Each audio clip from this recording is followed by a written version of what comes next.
Hello दोस्तों, आज हम देखेंगे प्रोग्रामिंग इन सी लैंग्वेज का part number 9। This is P N Arya. Start करने से पहले अभी तक आपने इस चैनल को सब्सक्राइब नहीं किया तो सब्सक्राइब कर लीजिए, साथ में बेल आइकन भी प्रेस कर दीजिए ताकि आपको इसी तरह के वीडियो का नोटिफिकेशन पहुंच जाएगा। चलिए स्टार्ट करते हैं। इस वीडियो में हम देखेंगे प्री प्रोसेसर डायरेक्टिव क्या होते हैं, मैक्री substitution, macro versus functions, file inclusion, conditional directives. तो सबसे पहले स्टार्ट करते हैं प्री प्रोसेसर डायरेक्टिव क्या होते हैं। तो preprocessor directive, the preprocessor directive is a program that process the source code before it passes to the compiler. मतलब प्री प्रोसेसर जो होते हैं वो प्रोग्राम, जो हमने सोर्स कोड लिखा लिखा प्रोग्राम का, तो उस सोर्स कोड को पहले मीन्स एग्जीक्यूट करते हैं, मीन्स सोर्स कोड को प्रोसेस करते हैं, उसके बाद ही कंपाइलर को पास करते हैं। तो इस तरह से प्री प्रोसेसर डायरेक्टिव जो एग्जाम्पल्स हैं अलग अलग, इस एग्जाम्पल से हम समझते हैं कि hash include studio dot H, hash include conio dot H. ये बेसिकली हेडर फाइल्स भी कहलाती हैं जो हम हर प्रोग्राम में यूज़ करते हैं, क्योंकि बिना हेडर फाइल के प्रोग्राम रन नहीं होंगे, क्योंकि अलग अलग जो हम फंक्शंस अपने प्रोग्राम में यूज़ करते हैं तो उन फंक्शन से एसोसिएटेड ये हेडर फाइल्स एसोसिएटेड रहती हैं। जैसे print function, scan function standard input output से एसोसिएटेड रहती है। क्लियर स्क्रीन फंक्शन और जो गेट सी एच फंक्शन होता है वो कॉनियो डॉट एच। इस तरह से मैथ फंक्शन जो होते हैं मैथ हेडर फाइल से एसोसिएटेड रहते हैं। और ग्राफिक्स के कुछ फंक्शन होते हैं तो वो ग्राफिक हेडर फाइल। तो इस तरह से अलग अलग हेडर फाइल्स का यूज़ हम अपने प्रोग्राम में करते हैं। तो कुछ डायरेक्टिव्स होते हैं। तो डायरेक्टिव जैसे हैश डिफाइन, तो हैश डिफाइन क्या करता है, define a macro substitution, means उस किसी सब्स्टिट्यूशन मैक्रो को डिफाइन करता है। अनडिफाइन, जो हमने मैक्रो डिफाइन किया उसको वही अनडिफाइन कर देगा वापस से। इंक्लूड क्या करता है कि specify the file to be included. If def test for the macro definition, किसी कंडीशन को चेक करने के लिए। End if specify the end of if, और if end if test whether a macro is not defined. End if जो function है वो test करेगा कंपाइल टाइम कंडीशन को। ये जस्ट इफ कंडीशन जो हमने यूज़ की थी उसी तरह काम करता है। एल्स भी specify alternative with the if test, means F if जो यदि कंडीशन फॉल्स रहेगी तो एल्स वाला पार्ट एग्जीक्यूट हो। इस तरह से इफ एल्स वर्क करते हैं। डायरेक्टिव तीन टाइप्स के होते हैं, macro substitution directive, file inclusion directive and compile control directive. तो सबसे पहले हम समझेंगे मैक्रो सब्स्टिट्यूशन क्या होते हैं। तो macro substitution is a process where an identifier replace by a predefined string compose of one more tokens. तो यहाँ पे हम जो मैक्रो को डिफाइन करेंगे उसको, तो उस जो मैक्रो हमने डिफाइन किया तो उसका पर्टिकुलर जो हम इस तरह से डिफाइन करेंगे कि यहाँ पर हमने हैश डिफाइन आइडेंटिफाई स्ट्रिंग। तो ये सिंपल सिंटेक्स है और ये एग्जांपल है। तो हैश डिफाइन काउंट, तो यहाँ पे हमने काउंट यहाँ पे डिफाइन किया 100, और यहाँ पे पाई डिफाइन किया पाई की वैल्यू।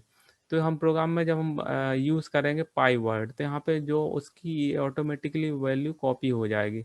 और फिर नेक्स्ट हमने कैपिटल भोपाल, तो इस तरह से हम कैपिटल यूज़ करेंगे तो भोपाल जो वर्ड है ऑटोमेटिकली कैपिटल में कॉपी हो जाएगा। तो इस तरह से हम डिफाइन यूज़ करते हैं। तो इस छोटे से प्रोग्राम से हम समझते हैं कि किस तरह से मैक्रो डिफाइन करते हैं। तो यहाँ पे हमने डिफाइन अपर 30। तो यहाँ पे जो अपर वर्ड है वो मैक्रो टेम्पलेट है और 30 जो है मैक्रो एक्सपांशन है। तो यहाँ पे हम अपर वर्ड यूज़ करेंगे आगे प्रोग्राम में, जैसे इंट आई, और फॉर लूप में हमने यूज़ किया I is equal to 1, I less than is equal to upper I plus plus.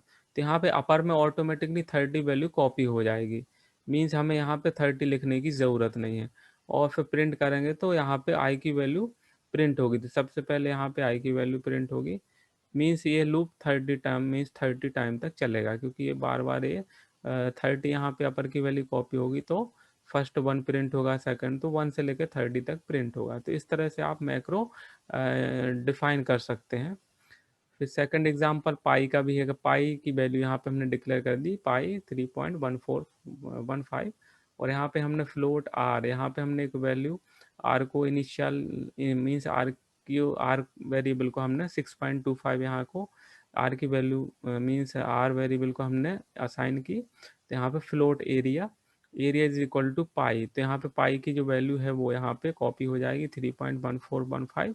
और आर की वैल्यू 6.25 यहाँ 2 टाइम इन मीन्स मल्टीप्लाई होगी, तो जो भी इसका रिजल्ट आएगा वो एरिया में प्रिंट हो जाएगा प्रिंट फंक्शन के थ्रू। तो इस तरह से आप एग्जाम्पल से समझ गए होंगे। मैक्रो विथ आर्गुमेंट, अब यहाँ पे हम आर्गुमेंट भी डिफाइन कर सकते हैं। तो यहाँ पे एरिया एक्स दिया, यहाँ पर हम 3.14 जो है एक्स इंटू एक्स, तो इस तरह से हमने यहाँ पे आर्गुमेंट भी पास कर दिया। तो यहाँ पे देख सकते हैं कि फ्लोट R1 यहाँ पे एक वेरिएबल लिया और R2 यहाँ पर भी अलग एक वैल्यू हमने असाइन कर दी। फिर यहाँ पे हम देखेंगे कि A is equal to area R1।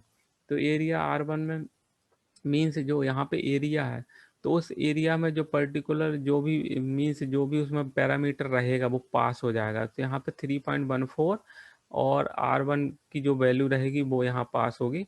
तो 2 टाइम यहाँ पे जो वैल्यू है वो पास होगी और 3.1 से मल्टीप्लाई हो जाएगी। तो इसका जो भी R1 हम यहाँ प्रिंट करेंगे मीन्स इस एरिया 1 की कैलकुलेशन होने के बाद ए में जो स्टोर होगा ये को हम यहाँ प्रिंट करेंगे। तो ए की वैल्यू यहाँ प्रिंट हो जाएगी, area of circle first time. फिर सेकंड टाइम फिर से हमने यहाँ कैलकुलेशन की, तो इस एरिया का जो भी मीन्स जो पैरामीटर्स यहाँ पे फिर से कॉपी हो जाएगा, और यहाँ पे जो R2 की वैल्यू यहाँ से कॉपी मीन्स 2.5 और x की जो वैल्यू होगी, तो इस तरह से वो फिर से मल्टीप्लाई करेगा। तो 3.14 और 2 टाइम 2.5, तो यहाँ पे फिर मल्टीप्लाई होगी और फिर हमने ए की वैल्यू प्रिंट किया, तो इस तरह से फिर से ए की value means area of circle print हो जाएगा। तो इस तरह से आप समझ गए कि मैक्रो विथ आर्गुमेंट किस तरह से हम यूज़ करते हैं। आगे समझते हैं मैक्रो वर्सेस फंक्शन क्या होते हैं। तो मैक्रो फंक्शन में यहाँ पे हम थोड़ा थोड़ा सा अंतर है। तो macro call the pre processor replace the macro, means pre processor को मैक्रो एक्सपेंशन के थ्रू हम रिप्लेस कर सकते हैं या कॉल कर सकते हैं। और जबकि in a function call the control is pass to the function with certain argument, मतलब फंक्शन हम डिक्लेयर करते हैं तो उस फंक्शन में कुछ हम आर्गूमेंट डिक्लेयर करते हैं और वो आर्गूमेंट कॉपी होते हैं जब फंक्शन कॉल होते हैं। तो वो एक कॉलिंग फंक्शन होता है, कॉल्ड फंक्शन होता है, तो अलग अलग फंक्शन से वो उसकी वैल्यू मीन्स पास होती है। फिर सेकंड जो है macro make the program run faster but increase the program size, macro program को फास्टर बनाते हैं लेकिन उसकी साइज को इंक्रीज करते हैं। और यहाँ पे function make the program smaller and compact, तो यहाँ पे फंक्शन जब हम यूज़ करते हैं उसकी प्रोग्राम की साइज को स्मॉल मीन्स प्रोग्राम की साइज स्मॉल हो जाती है एंड कॉम्पैक्ट हो जाती है। फिर नेक्स्ट है if the macro use 100 time in a program the macro expansion goes into our source code at 100 different place thus increase the program size, मतलब हम यदि मैक्रो को 100 बार यूज़ करेंगे तो 100 बार हमको मैक्रो डिफाइन करना पड़ेगा। जबकि यहाँ पे फंक्शन में केवल हमको एक मीन्स जो फंक्शन हम कॉल करेंगे तो फंक्शन भी हम उसको मीन्स डिक्लेयर करेंगे 100 time. If a function use and it is called 100 time different place, means उस फंक्शन को हम 100 बार उसको लिखना पड़ेगा, है ना, different place in a program, it would take the same amount of space in a program. तो इस तरह से हम 100 बार ही फंक्शन को लिखेंगे तो 100 अलग अलग मीन्स 100 टाइम वो मेमोरी में कोई में स्पेस ऑक्यूपाई करेगा। फिर नेक्स्ट है passing argument avoided because it is used already been expanded and place in the source code before compilation. तो आर्गुमेंट को जो हम पास करते हैं तो वो उसको हम अवॉइड करते हैं बिकॉज ये ऑलरेडी जब एक्सपांशन में जो भी हम उसको यूज़ कर रहे हैं तो वो बार बार वो सोर्स कोड में पास होगा। इस तरह से जब वो कंपाइल होगा तो उसको बार बार वो पास होगा। और फंक्शन में पासिंग द आर्गुमेंट, जब हम आर्गुमेंट पास करते हैं तो यह जो आर्गुमेंट हम पास करते हैं तो उसमें जो भी फंक्शन में जो कैलकुलेशन होती है तो उस कैलकुलेशन होने के बाद या प्रोग्राम वो फंक्शन जो पर्टिकुलर जो कॉल हुआ है तो उस फंक्शन का जो रिजल्ट है वो वापस मेन फंक्शन को रिटर्न करता है। तो यहाँ पे प्रोग्राम की साइज मीन्स स्लो डाउन हो जाती है क्योंकि ये पूरा कैलकुलेशन होने के बाद वो पर्टिकुलर फंक्शन का जो वैल्यू है या जो कैलकुलेशन वो मेन फंक्शन को रिटर्न करता है, देन फिर वो प्रिंट करता है। तो इस तरह से वो प्रोग्राम की साइज को मीन्स स्लो डाउन कर देता है, मीन्स प्रोग्राम की स्पीड को फंक्शन। फिर नेक्स्ट है फाइल इंक्लूजन क्या होता है। तो फाइल इंक्लूजन में होता है कि this directive cause one file to be included in another, means एक फाइल को हम अनदर फाइल में हम मीन्स इंक्लूड कर सकते हैं। The preprocessor command for file inclusion look like this, तो इस तरह से हैश इंक्लूड फाइल नेम, यहाँ पे हम कोई किसी हैश इंक्लूड और कोई फाइल हम दे सकते हैं। फाइल नेम जैसे कोई भी studio.h, conio.h, इस तरह से कोई फाइल हो सकती है, डिफरेंट नेम की भी फाइल हम यहाँ पे डिक्लेयर कर सकते हैं।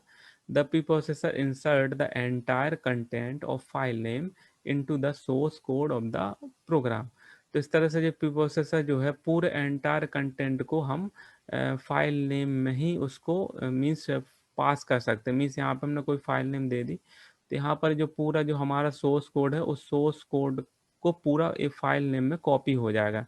मीन्स यहाँ पे हमने फाइल नेम यहाँ पे डिक्लेयर कर दी, तो उस फाइल नेम के अंदर जो भी एंटायर कोड होगा वो इस फाइल नेम के थ्रू इसमें कॉपी हो जाएगा। तो इस तरह से हम देखेंगे किस तरह से डिक्लेयर करते हैं। सिंटेक्स डॉट सी, तो सिंटेक्स डॉट सी जो हम यूज़ कर रहे हैं, तो इस सिंटेक्स डॉट सी में जो भी प्रोग्राम का कोड होगा वो इसमें यूज़ होगा। तो यहाँ पे कंटेंट सिंटेक्स डेफिनेशन, सिंटेक्स की कोई डेफिनेशन कंटेंट करेगा। स्टेट डॉट सी यहाँ पे कंटेंट स्टेटिस्टिकल फंक्शंस, और टेस्ट डॉट सी जो कंटेंट है टेस्ट का फंक्शन। इस तरह से हम अलग अलग जो है प्री प्रोसेसर कमांड का यूज़ कर सकते हैं। और जैसे और भी एक प्रोग्राम, छोटे से प्रोग्राम से समझ सकते हैं, जैसे hash include studio dot H, hash include syntax dot H, hash include state dot H. इस तरह से आप अलग अलग तरह से आप प्री प्रोसेसर आप डिक्लेयर कर सकते हैं। यहाँ पर डिफाइन M100, तो इस तरह से आप देख सकते हैं। फिर कंडीशनल डायरेक्टिव है, तो कंडीशन डायरेक्टिव में हम जो इफ़ और एल्स में जो हमने कंडीशन जो डिसीजन मेकिंग में यूज़ किया था, जो हमारे डिसीजन मेकिंग का वीडियो है उसमें आप समझ सकते हैं इफ़ एल्स कंडीशंस को, नेस्टेड इफ़ एल्स।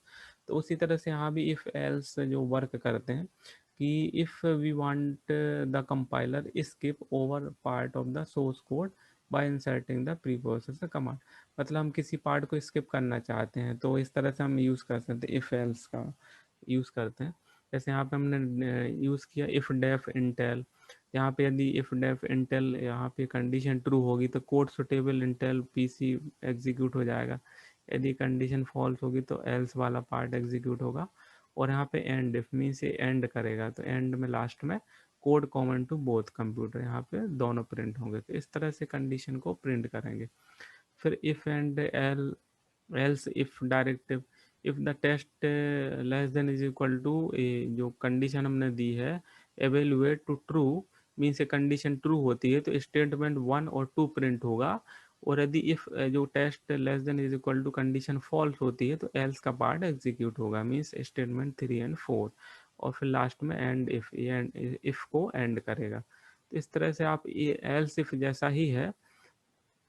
फिर नेक्स्ट है अनडेफ, मीन्स जो भी हमने डिफाइन किया उसको ये अनडेफ कर देगा। जैसे undef directive use the defined name to make undefined, so it in order to undefine a macro that has been earlier defined। तो हैश डिफाइन से हम डिफाइन करते थे, तो उसको यदि अनडिफाइन करना है तो हैश अनडिफाइंड पेंटियम, तो पेंटियम जो हमने डिफाइन किया था वो अनडिफाइन हो जाएगा। Pragma, it is used for special purpose directive to turn on or off certain features, means turn on and off means off कर सकते हो उसको, on और off certain features। Pragma are two types as pragma startup and pragma exit। तो किसी प्रेगमा माने कोई condition या कोई हम स्टेटमेंट एग्जीक्यूट करना चाहते हैं तो प्रेगमा को स्टार्ट और एंड भी कर सकते हैं। तो यहाँ पे है प्रेगमा नेम, इस तरह से हम प्रेगमा का यूज़ करते हैं। तो इस प्रोग्राम में हम देख सकते हैं किस तरह से प्रेगमा स्टार्टअप और प्रेगमा एग्जिट करता है। तो these directive allow us to specify functions that are called upon program startup, means before main function. जैसे मेन फंक्शन से पहले हम उसको प्रेगमा यदि हमने डिफाइन किया तो मेन फंक्शन से पहले ही वो मीन्स स्टार्ट हो जाएगा, और प्रोग्राम एग्जिट से पहले जस्ट बिफोर द प्रोग्राम। तो इस तरह से हम इस प्रोग्राम के थ्रू हम देख सकते हैं। यहाँ पे हमने दो फंक्शन यहाँ पे ग्लोबली यूज़ किया, void fun1 फंक्शन और void fun2 फंक्शन। यहाँ पे pragma start of fun1 means function 1 को हमको स्टार्ट करना है, तो यहाँ पे सबसे पहले fun1 स्टार्ट होगा, देन फिर एग्जिट मीन्स जो सबसे एग्जिट लास्ट में fun2 मीन्स एग्जिट करेगा। तो इस तरह से हम देखेंगे मेन फंक्शन। तो मेन फंक्शन जब स्टार्ट करेगा प्रोग्राम को तो सबसे पहले ये means inside the main function print होने से पहले प्रेगमा जो स्टार्ट अब जो फंक्शन 1 है ये प्रिंट होगा, मीन्स ये कॉल होगा। तो फंक्शन 1 कॉल होगा तो प्रिंट इनसाइड fun1। तो यहाँ आउटपुट में देख सकते हैं आप कि सबसे पहले जो प्रिंट इनसाइड fun1 ये वाला आउटपुट प्रिंट होगा, उसके बाद फिर फंक्शन मेन फंक्शन को कंट्रोल रिटर्न होगा, और फिर इसके बाद इनसाइड मेन फंक्शन यहाँ कॉल होगा, और फिर लास्ट में फंक्शन टू कॉल होगा। तो यहाँ पे वॉइड फन टू यहाँ पे कॉल होगा इनसाइड फन टू। तो इस तरह से आप देख सकते हैं कि यहाँ पे फन वन जो स्टार्ट किया और यहाँ पे एग्जिट किया, तो बीच में जो भी है इनसाइड मेन ये कॉल होगा। तो जबकि जो नॉर्मल प्रोग्राम होता है उसमें सबसे पहले मेन फंक्शन का ये इनसाइड मेन फंक्शन कॉल होता। तो इस तरह से प्रेगमा के थ्रू हम किसी पर्टिकुलर जो हमारा जो फंक्शन है उसको हम स्टार्ट कर सकते हैं, एंड कर सकते हैं। तो इस तरह से आप समझ गए होंगे। Hash error directive. The error directive is used to produce diagnosis message during debugging. तो किसी जब कोई हम प्रोग्राम यूज़ करते हैं तो कोई डीबगिंग आ जाती है, तो वो सब हैश डायरेक्टिव फंक्शन के थ्रू ही पॉसिबल होता है। जैसे यहाँ पे हम देखते हैं हैश एरर एरर मैसेज। तो when the hash error directive is encountered, it display the error message and terminate the processing. तो यहाँ पे देख सकते हैं कि hash if define file G hash error no graphic facility end if. तो यहाँ पे देख सकते हैं कि प्रोग्राम के थ्रू यहाँ पे जो भी एरर आएगी तो यहाँ पे मैसेज सिंपल दिखाएगा जो एरर मैसेज है, नो ग्राफिक फैसिलिटी, और फिर लास्ट में प्रोग्राम एग्जिट हो जाएगा। तो इस तरह से जो एरर डायरेक्टिव किसी जो सडनली कोई एरर अकर होती तो उस एरर मैसेज को शो करने के लिए यूज़ करते हैं। तो आई थिंक आपको पूरा जो पी प्रोसेसर डायरेक्टिव आपको पूरा क्लियरली समझ में आ गया होगा। तो प्लीज़ इस वीडियो को लाइक कीजिए, शेयर कीजिए, और अभी तक आपने चैनल को सब्सक्राइब नहीं किया तो इस चैनल को सब्सक्राइब कीजिए। साथ में बेल आइकन प्रेस करना ना भूलना, ताकि इसी तरह के वीडियो का नोटिफिकेशन आपको मिलता रहेगा। Thank you for watching.